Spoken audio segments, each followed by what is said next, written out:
quanto invece accadeva negli anni precedenti. Una disamina degli ultimi 18 mesi dell'amministrazione Zambuto e quanto ha tracciato il consigliere comunale Alessandro Patti nel corso di una conferenza stampa indetta stamane.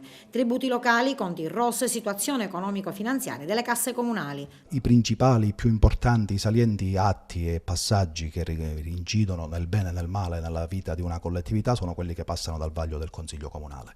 E dal suo insediamento l'amministrazione Zambuto al Consiglio Comunale ha trasmesso soltanto la proposta di aumento al massimo dei tributi locali, e questo nonostante dall'intero Consiglio Comunale, non solo dalla parte che mi riguarda, fossero state avanzate proposte, idee, suggerimenti per cercare quantomeno di mitigare la portata devastante di quella manovra, e invece questo non è stato fatto e si è deciso di caricare per intero il fardello del disastro delle nostre casse sulle spalle dei cittadini.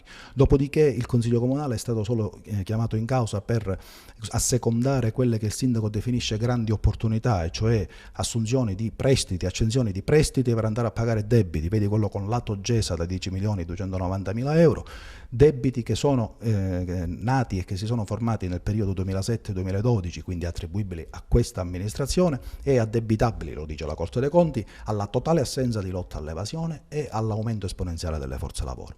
Nel 2013 non è veramente accaduto nulla, abbiamo passato i primi 5 mesi a vedere questa amministrazione dibattere e occuparsi del principale e più annoso problema di Agrigento, il mercato. E poi gli altri 5 mesi ad assistere a questa inedita e solitaria crociata di Zambuto nei confronti di Girgenti Acque, mettendo il comune in seria difficoltà, perché giustamente l'Ato Idrico adesso impugna, si rivolge al TAR, impugna questa ordinanza anche sulla scorta dell'argomentazione di Girgenti Acque, che meriterebbe di ricevere strali da parte del comune di Agrigento e degli agrigentini per 1000 altre ragioni. Resta il disastro poi della situazione economico-finanziaria, con una Corte dei Conti che ci incalza e che ci ha chiesto di adottare urgentemente delle misure correttive. Lo ha fatto con una sentenza, con un provvedimento del 9 di settembre, dandoci 60 giorni di tempo. I 60 giorni scadono domani.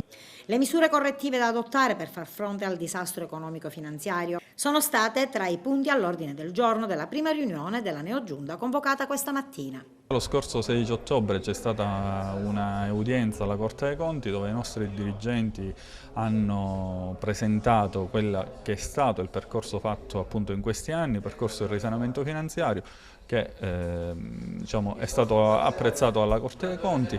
Noi stiamo continuando in un percorso del risanamento che viene fuori da anni di sacrifici, da anni di impegno.